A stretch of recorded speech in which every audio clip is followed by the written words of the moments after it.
Bismillahirrahmanirrahim. Alhamdulillahi rabbil alamin. Wa bihi nasta'in ala umuri dunya waddin. Wassalatu wassalam ala ashrafil anbiya wal mursalin Sayyidina wa habibina Muhammadin wa ala alihi wa sahbihi ajma'in. Qala al-musanniful imam Hujjatul Islam Abu Hamid Muhammad bin Muhammad Al-Ghazali rahimahullah wa nafa'ana bi ulumihi fid darain amin. Fa amma ma dzakarnahu fa huwa tafakkurun bi imaratil batin liyasluha lil qurbi wal wisal. Fa idza dayya'a jami'a umurihi bi islahi nafsihi famata yatana'amu bil qurbi. Walidzalika kana al-Khawwas yaduru bil bawadi falakiyahul Husain bin Mansur wa qala fima anta qala aduru bil bawadi uslihu hali fit tawakkul. Faqala al-Husain afnaita umraka bi imrani batinika fa ainal fana'u fit tauhid wal fana'u fil wahidil haq huwa ghayatu maqsidit talibin wa muntaha na'imis siddiqin. Wa amma tanazzuhu anis sifatil muhlikat fayajri majral khuruji anil iddati fin nikah. Wa ammal ittisabu bis sifatil munjiyat wa sairit ta'at fayajri majri tahyiatil mar'ati jihaziha wa tanzibiha wajhaha wa mashtiha sya'raha litasluha bidzalika liliqa'i zawjiha. Fa in istaghraqat jami'a umuriha bi tabri'atir rahim wa tazyinil wajh kana dzalika hijaban laha an liqa'il mahbub ila akhir.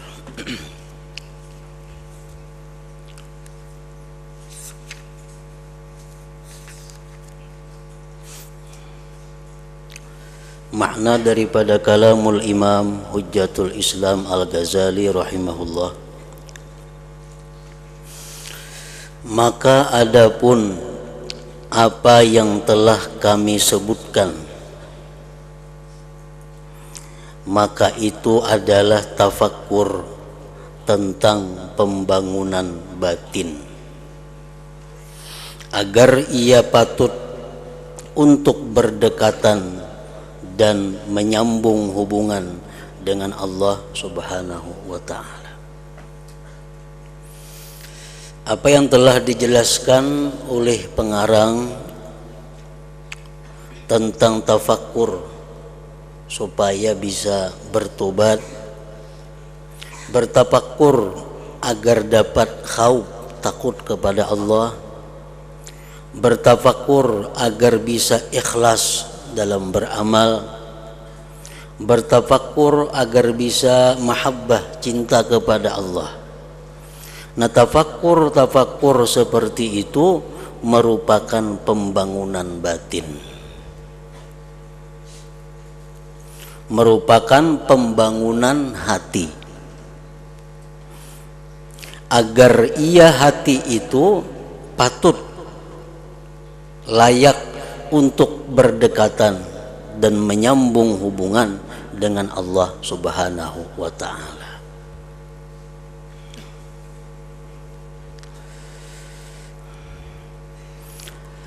Maka apabila menyia-nyiakan semua umurnya untuk memperbaiki dirinya, maka kapan ia merasa nikmat, merasa lezat dengan berdekatan dengan Allah Subhanahu wa ta'ala? Kalau inya selalu bertafakkur untuk tobat, selalu tafakkur agar bisa ikhlas, selalu bertafakkur agar bisa cinta kepada Allah, itu hajenang diurusnya sehingga menghabiskan umurnya. Kapan inya bisa bersenang-senang, berlezat-lezat di dekat Allah Subhanahu wa ta'ala? Nah, jadi artinya bahwa kita bertafakkur agar bisa tobat, kita bertafakur agar bisa takut kepada Allah, kita bertafakur agar bisa ikhlas, itu ada masa-masanya, ada ukurannya. Jangan dihabiskan umur hanya untuk tafakur seperti itu.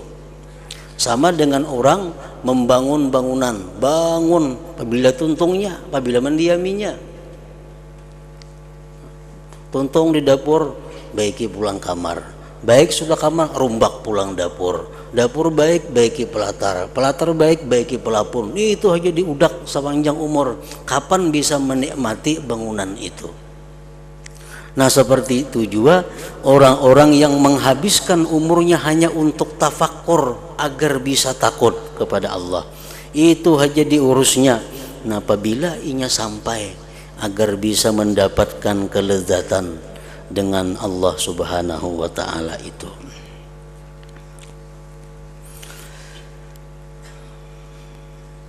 Jadi mesti ada target, ada waktu nang diusahakan dengan amaliyah hati seperti tafakur tadi.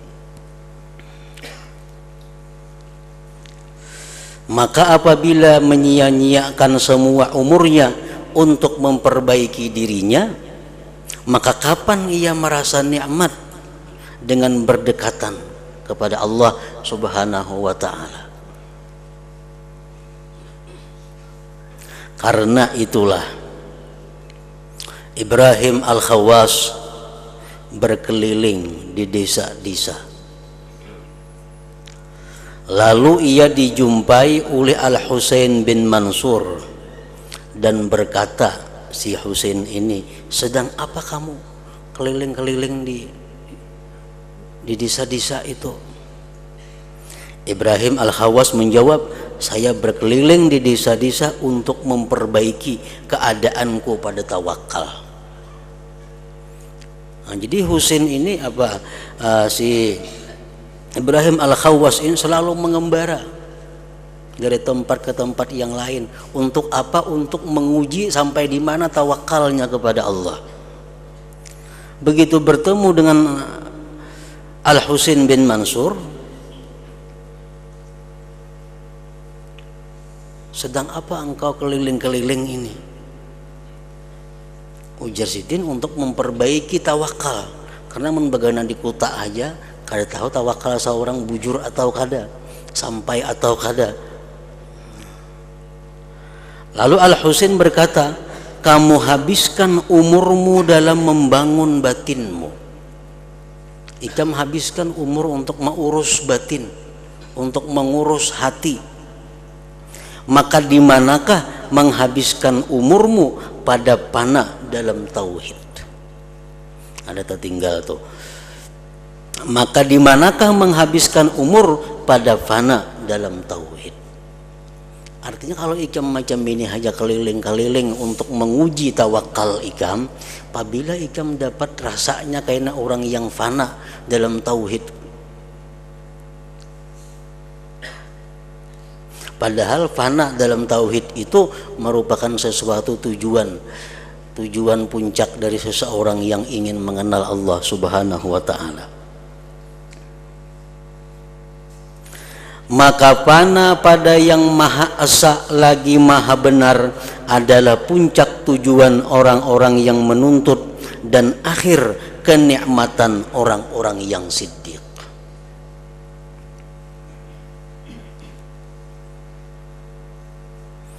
Artinya fana itu al-ghaibah anisyai lilazzatil musyahadah. Sebagian ulama mengatakan bahwa pengertian fana itu adalah dia hilang dari sesuatu karena kelezatan menyaksikan sesuatu.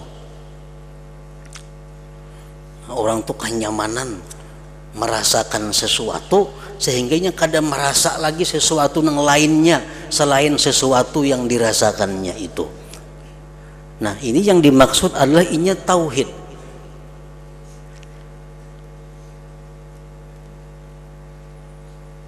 Inya memandang, inya musyahadah tentang umpamanya perbuatan Allah Subhanahu wa taala.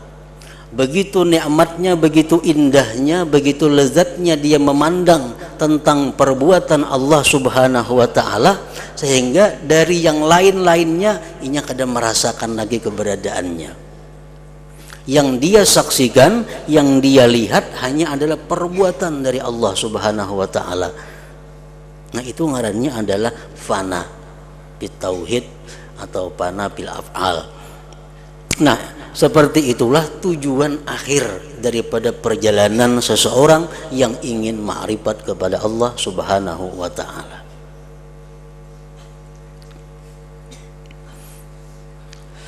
Jadi kayak apa kita membayangkan nyamannya, membayangkan nikmatnya, membayangkan lezatnya sesuatu tauhid itu. Jangankan di alam dunia ini, di dalam surga itu pun kenikmatan yang paling nikmat adalah begitu seseorang bisa memandang zat Allah Subhanahu wa taala. Itu kelezatannya kada bisa ditandingi dengan kelezatan-kelezatan yang lain.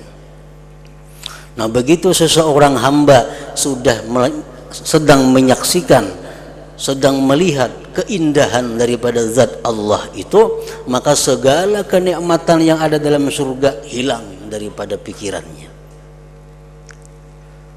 Nah, itu di dalam surga. Dalam surga orang bisa melihat Allah dengan mata kepala. Nah, sedangkan di dalam dunia orang bisa menyaksikan Allah dengan mata hatinya.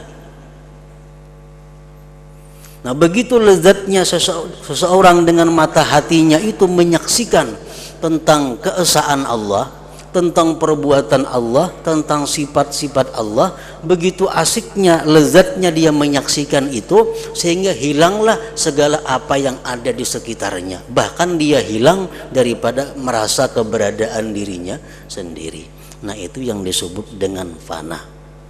Fana itulah yang dicari oleh hamba yang ingin mengenal Allah.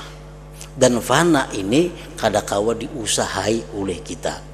Karena fana itu semata-mata wahbatun minallah, pemberian daripada Allah. Kita makan wadai umpamanya, kayak apa nyamannya wadai itu, kayak apa lezatnya wadai itu. Amun kita dikiau orang masih mahirani, berarti kada seberapa nyaman lagi. Masih sadar ngarannya kita. Rahatan makan saling nyamanan dimakan. Dikatuk orang lawan mendengar aja lawan katukan tuh masih ada orang yang mengatuk, berarti masih belum panak ngarannya kita dalam menikmati kelezatan yang dimakan itu. Nah, orang-orang yang sudah diberi Allah bagaimana lezatnya, bagaimana nikmatnya fana dalam tauhid itu, dia kadang merasakan lagi, kadang menghiraukan lagi, kadang mendengarkan lagi selain Allah Subhanahu wa taala. Nah, jadi fana itu didapat oleh seseorang hamba yang sudah melalui tahapan-tahapan perjalanannya menuju Allah Subhanahu wa taala.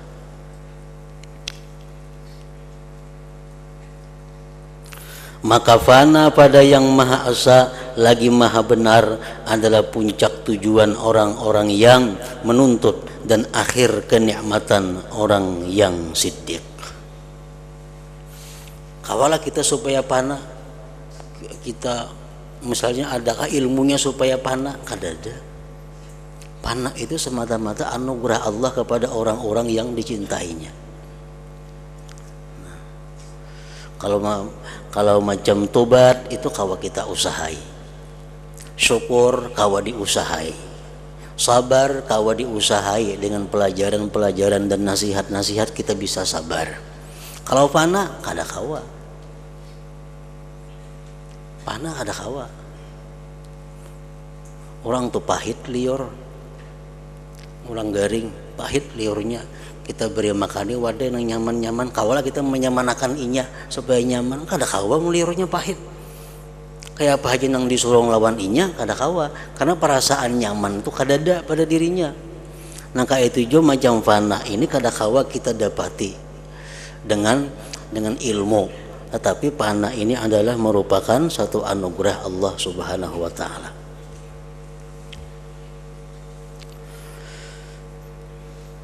Al-Habib Abdullah Al-Idrus Al-Akbar menyatakan tentang apa-apa yang diberikan Allah melalui usaha yang kita lakukan, maka Allah berikan sesuatu sebagai pembuktian bahwa apa yang kita lakukan itu diterima oleh Allah.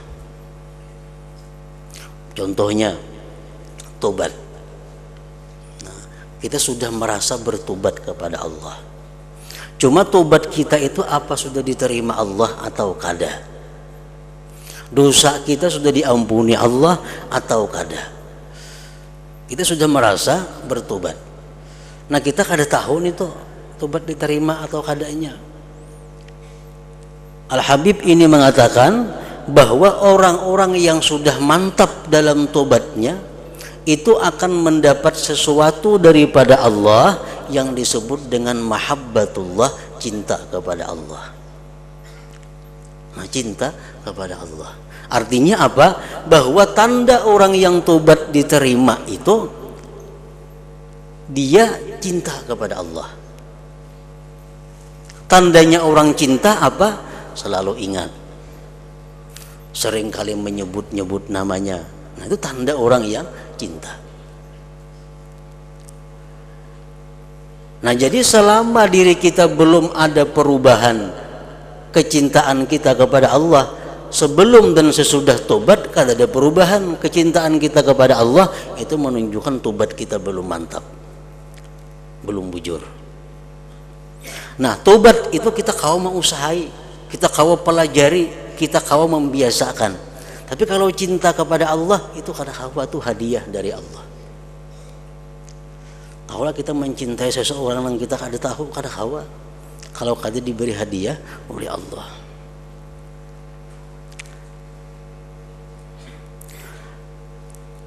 Nah, kemudian ujar beliau mengatakan bahwa termasuk dalam perjalanan seseorang manusia menuju Allah adalah dia wara. Wara ini ada ilmunya. Kayak apa supaya bisa wara? Ada ilmunya dan ada latihannya. Kau diusahai. Nah, apakah sekarang kita ini bujur wara atau kada? Kalau kita bujur-bujur wara, Allah pasti memberi sesuatu yang merupakan bukti kebenaran waraknya kita. Apa buktinya itu? Syauqun ilallah, rindu kepada Allah. Nah, orang yang wara itu kapingin hendak berjumpa dengan Allah. Kada katuju lagi lawan hidup dalam dunia ini, hendak lakas bertemu dengan Allah. Jadi amun orang wara minta panjang umur, ada bujur lagi waranya. Karena bertemu Allah hanya di alam, bukan di alam dunia ini.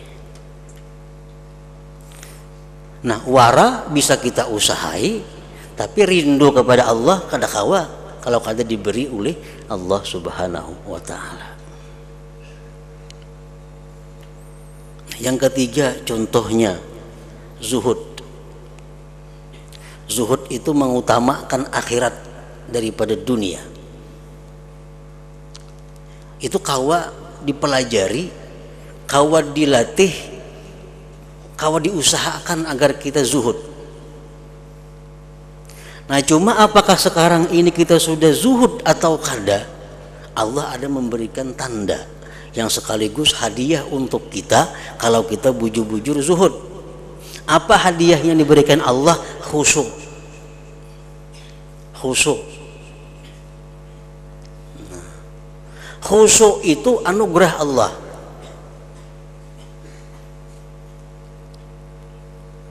Kayak apapun kita mempelajari masalah khusyuk, kalau kita kada dapat anugerah kada kawa khusyuk sembahyang itu. Baca Quran kah, beribadah kah. Pada tahu sudah cara-caranya tetap kada kawa khusyuk. Karena khusyuk itu adalah mauhibah, pemberian Allah. Nah, kayak apa cara supaya diberi Allah kita ini khusyuk itu? Zuhud. Seapa zuhudnya kita bisa dinilai daripada khusyuknya kita. Nah, orang-orang yang masih dalam golongan hubbud dunia, orang-orang yang masih dalam golongan mencintai dunia, itu sulit untuk khusyuk. Bisa kadang-kala khusyuk. Karena Allah akan memberi khusyuk kepada orang-orang yang mencintai dunia.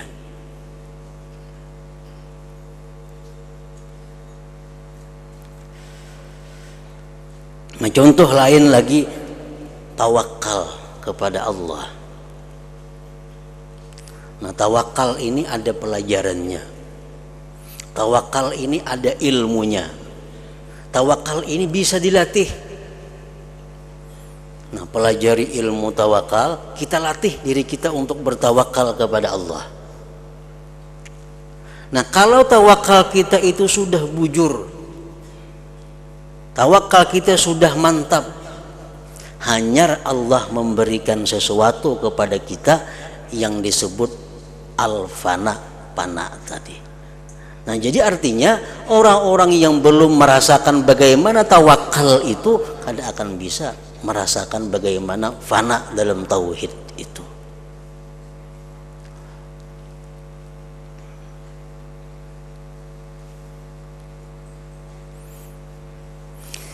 Nah, di sini Imam Ghazali mengatakan bahwa janganlah kita menghabiskan umur kita dengan mengusahakan supaya takut kepada Allah, mengusahakan supaya kita ikhlas, mengusahakan supaya kita bisa tawakal, mengusahakan jangan dihabiskan umur untuk itu. Amun dihabiskan umur untuk itu, kapan kita bisa menikmati fana? Bagaimana kita bisa menikmati lezatnya orang dekat dengan Allah Subhanahu wa ta'ala?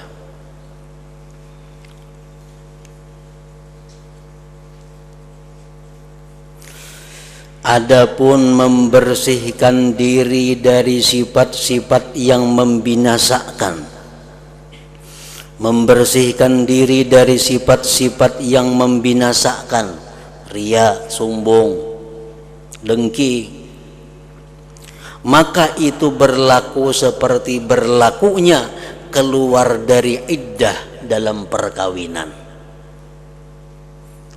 Umpamanya seorang perempuan ini ditinggalkan wafat suaminya,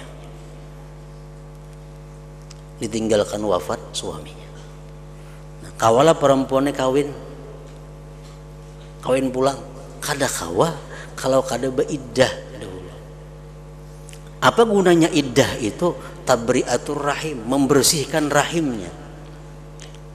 Nah, jadi kita berusaha membersihkan diri dari sifat-sifat yang tercela itu sama dengan perempuan dalam iddah untuk membersihkan rahimnya. Iddah itu ada kalau masanya. Ada yang 3 bulan, ada yang 3 kali suci, ada 4 bulan 10 hari, ada masanya. Adapun bersifat dengan sifat-sifat yang menyelamatkan, perbuatan-perbuatan taat lainnya, maka itu berlaku seperti berlakunya persiapan seseorang perempuan akan perlengkapannya, pembersihannya akan wajahnya, dan penyisirannya akan rambutnya, agar ia pantas dengan demikian itu berjumpa dengan suaminya. Nah, perempuan yang sudah dilamar nih, perempuan yang sudah dilamar tapi masih dalam iddah wafat umpamanya, inya masih membersihkan rahim. Untuk membersihkan rahim, hanya inya dihiasi, dibajui dengan baju nang baik, dikakamban nang baik, dipupuri pupur nang baik, diselindangi selindang nang baik. Untuk apa? Untuk pacang betatai lawan suaminya. Nah, itu perumpamaan orang-orang yang sedang menghias dirinya dengan ikhlas, menghias dirinya dengan ridha, dengan tawakal, dengan syukur, dengan sabar. Itu adalah perhiasan-perhiasan yang dipersiapkannya untuk berdekatan dengan Allah Subhanahu wa ta'ala.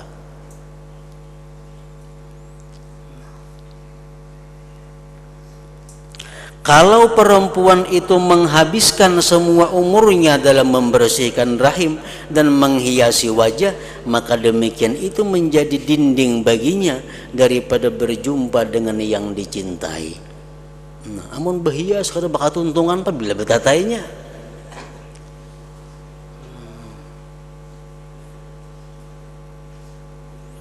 Nah, sama orang manusia yang selalu berusaha hendak ikhlas, berusaha terus menerus supaya dapat ridha, supaya dapat sabar. Itu aja yang dikaji, yang dijalankan. Apabila bisa dapat anugerah Allah untuk dekat dengan Allah.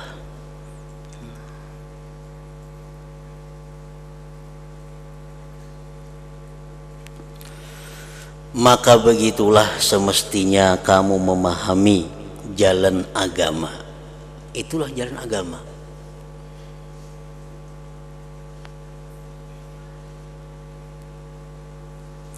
Kalau kamu termasuk orang-orang ahlul mujalasah, orang-orang yang hendak semajelis dengan Allah. Yang macam-macam golongan manusia ini. Misalnya seorang raja. Raja ini inya menggaji rakyatnya umpamanya 1 juta per bulan. 1 juta per bulan. Asalkan rakyatnya mau bekerja ke ini. Nah, rakyat yang digaji ini kada rata pemikiran pemahamannya. Ada yang sudah merasa puas, merasa cukup dengan bekerja demikian dapat gaji 1 juta. Sudahnya merasa puas. Ini kada perlu tahu siapa rajanya, kada perlu tahu kayak apa orangnya, kada perlu tahu kayak apa pribadinya, kada perlu tahu. Nampun tiap bulan 1 juta dapat bisukan begawi kemarin bulik. Ada manusia yang seperti itu. Kayak apa kehebatan rajanya, ini kada mikirkan itu.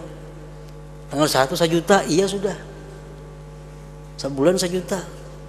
Nah, ada manusia-manusia yang berpikir hendak tahu lawan raja ini tuh kayak apa. Nah, supaya bisa dekat. Barangkali kini ada lebihnya daripada yang tiap bulan diberinya ini. Ada yang hendak dekat lagi, ada yang hendak ketujuh bakawan lawan raja. Nah, macam-macam manusia. Nah, kayak itu juga manusia dengan Allah Subhanahu wa taala ada yang punya prinsip yang penting mati jangan ke neraka, biar kada ke surga kada apa-apa.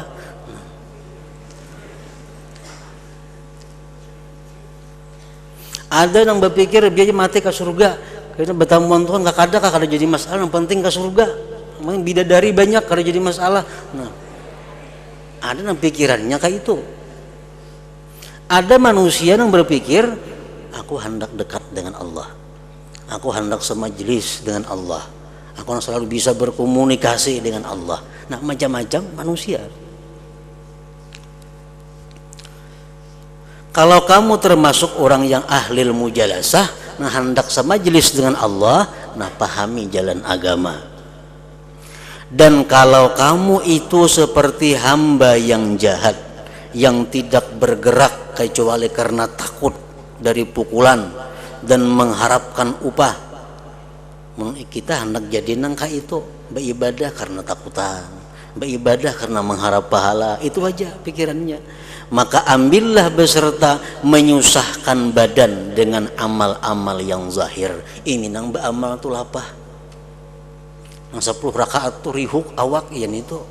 Kenapa? Karena beramal takutan bila kada beramal dipukul orang. Beramal itu kadang mau menikmati dengan pekerjaannya, karena beramalnya karena terpaksa.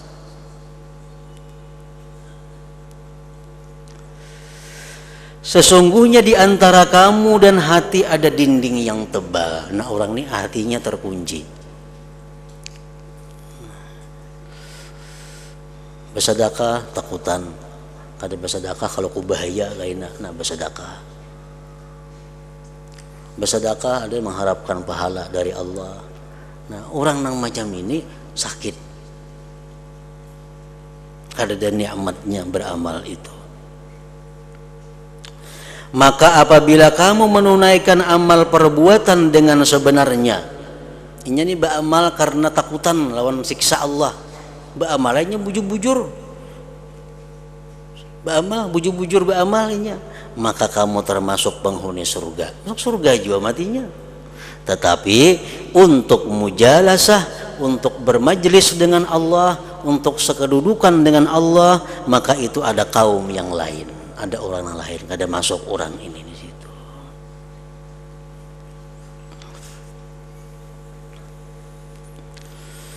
Maka apabila kamu telah mengetahui jalan pikir tentang ilmu-ilmu muamalah yang diantara hamba dan Tuhannya,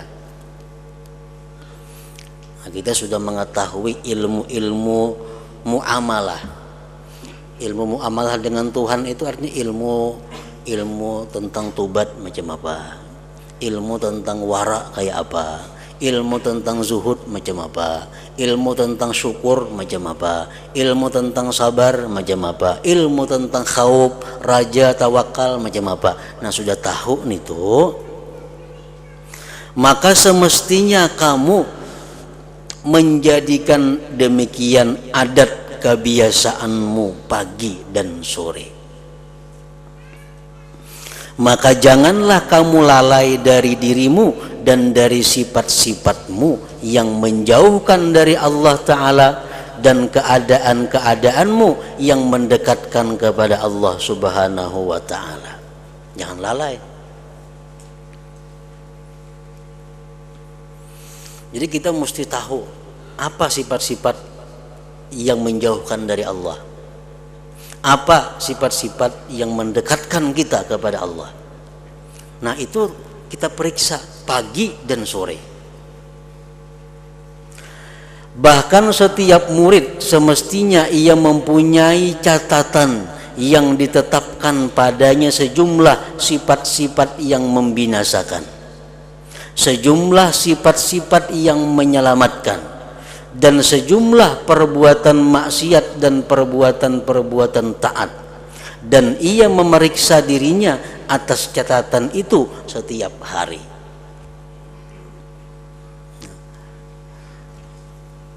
Umpamanya sabar, syukur, kita periksa.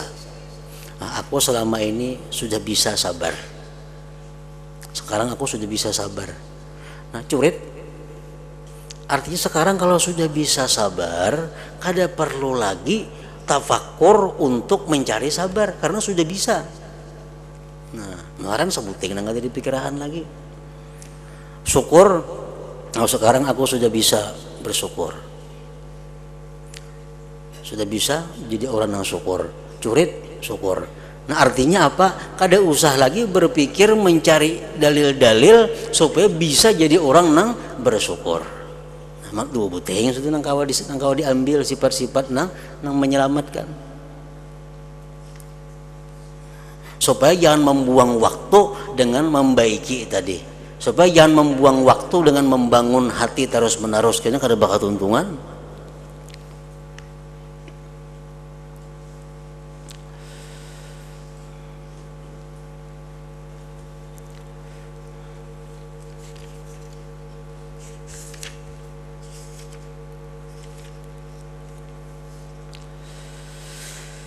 Dan mencukupi baginya dari sifat-sifat yang membinasakan, memikirkan pada 10 perkara, 10 sifat. Nah ini yang diperhatikan. Nang pagi sore kita lihati catatan kita, 10 sifat yang membinasakan, yang mencelakakan. Sesungguhnya kalau ia selamat dari 10 sifat itu, maka ia selamat dari lainnya. Yang 10 ini induknya, induk segala sifat maksiat, induk segala sifat tercela, yaitu kikir, sombong, ujub, ria, hasad, sangat marah, rakus kepada makanan, rakus kepada bersetubuh, cinta harta, dan cinta kedudukan. Itu yang diperiksa setiap pagi dan sore. Kalau kita sudah kada ada lagi punya sifat ria umpamanya, kada perlu kita memikirkan kayak apa cara supaya kita terhindar daripada riya. Kada perlu membuang-buang waktu. Kalau kita bukan tergolong orang yang kikir, kita kada tergolong orang kikir, kada perlu kita memikirkan mencari ilmu kayak apa caranya supaya sifat kikir itu hilang. Kada perlu, karena sudah selamat daripada sifat kikir itu. Nah, 10 sifat yang jahat ini kalau kita bisa mengatasinya, maka itu bisa menghilangkan seluruh sifat-sifat yang tercela. Karena setiap satu dari antara 10 sifat yang ini beranak pinak. Kikir contohnya, bakhil. Bakhil ini bisa memakan hak orang. Nya kada mau keluar ampunnya. Duit ada ya, cuma kada mau keluar, mintaan orang. Nah, memakan ampun orang. Karena bakhil, karena kikir, inya kada ikhlas dalam bersedekah. Riya. Karena bakhil, inya kada bujur dalam berzakat. Nah, jadi kalau orang itu selamat daripada bakhil kikir ini, banyak sifat-sifat buruk yang hilang. Jangankan inya memberi orang, jangankan bersedekah sunat, inya melaksanakan yang wajib berzakat saja mun kawa diakalinya kayak apa? Supaya manfaatnya tabulik ke seorang. Itu kada sah zakatnya. Nah, zakat nah besuakan motor ulah kada boleh ini tuh memberi zakat tapi besuakan motor ulang disuruh. Nah, zakat sapuyakan rumah kada kawa. Nah, zakat kajiakan Quran sahatam kada kawa. Zakat ini hak orang yang ada pada diri kita. Jadi zakat itu harta orang yang ada di rumah kita, jangan merasa ampun seorang. Nang orang kada bujur bejakat ini merasa zakat tuh duit seorang. Padahal tuh duit orang nang mesti diserahkan kepada nang berhak. Nah, kenapa demikian terjadi? Karena kikir. Kenapa seseorang itu kikir? Karena merasa nang mendapat duit itu usahanya seorang kada berian Allah. Tuhuk mencari titik paluh jar nyata oleh duit lalu kikirnya kada merasa bahwa tenaga yang diberi itu berian Allah, rezeki dari Allah, seorang ini hanya jalannya aja. Nah, karena merasa usaha ini seorang nang lapah gerak-gerik ini ampun seorang, timbul si kikir ini. Nah, selamat dari kikir banyak selamat dari nang sifat buruk lainnya.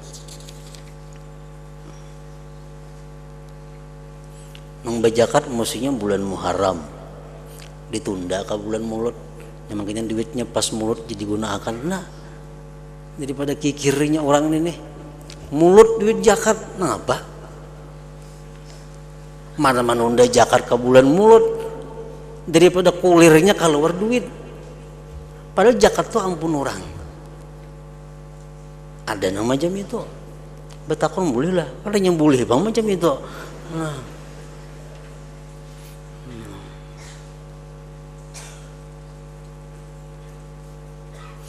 dalam batakon boleh duit zakat jadi haulakan ke kuitan, mahal kuitan duit zakat juga. Kenapa nih itu kikirnya bang?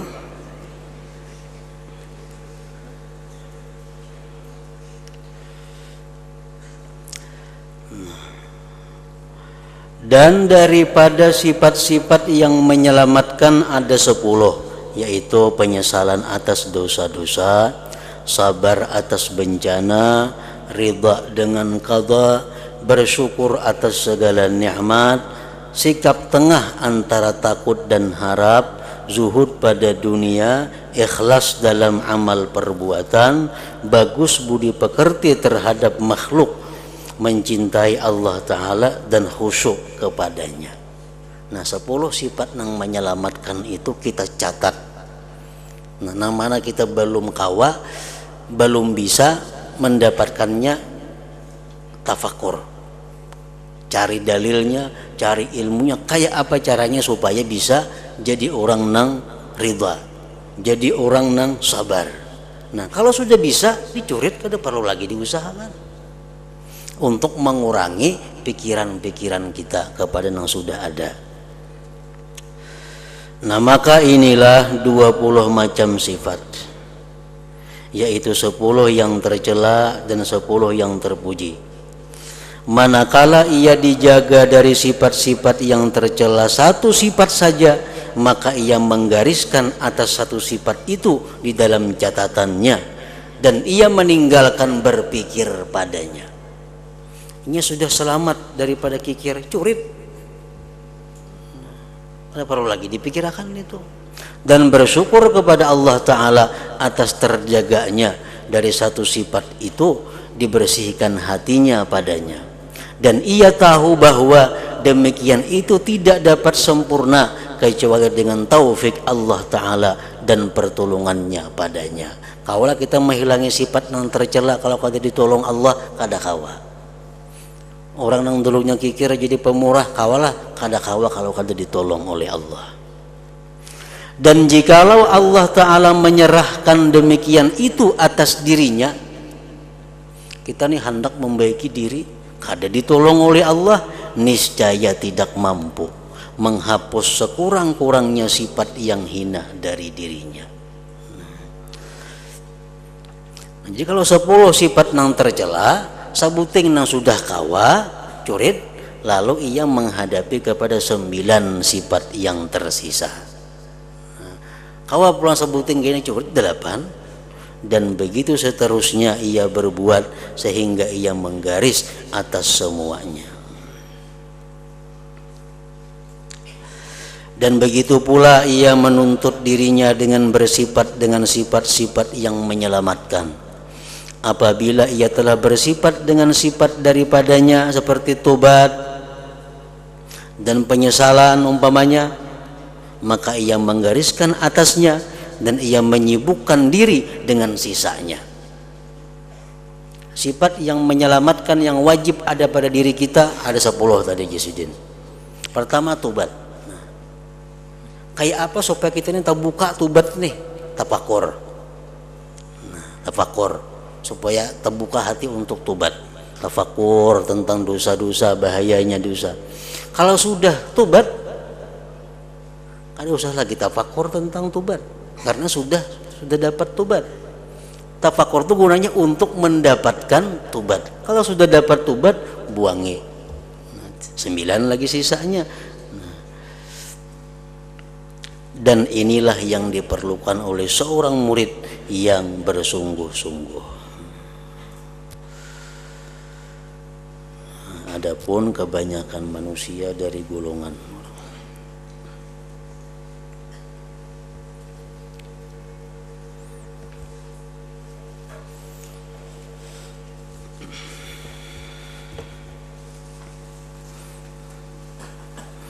afdhalu dzikri fa'lam annahu la ilaha illallah Muhammadur Rasulullah, la ilaha illallah Muhammadur Rasulullah, la ilaha illallah Muhammadur Rasulullah, la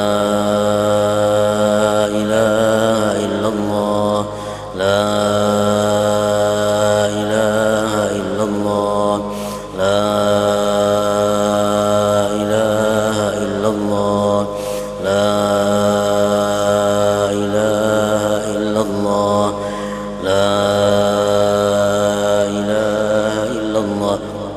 Allah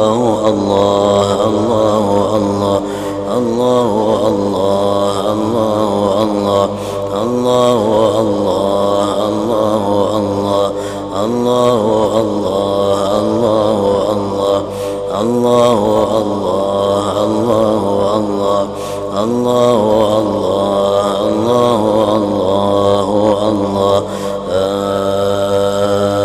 إله إلا الله محمد رسول الله لا إله إلا الله محمد رسول الله لا إله إلا الله محمد رسول الله لا إله إلا الله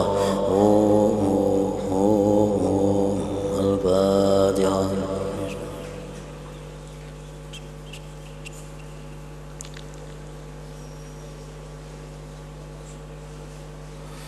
فيا أيها الراجون منه شفاعة صلوا عليه وسلموا تسليما اللهم صل وسلم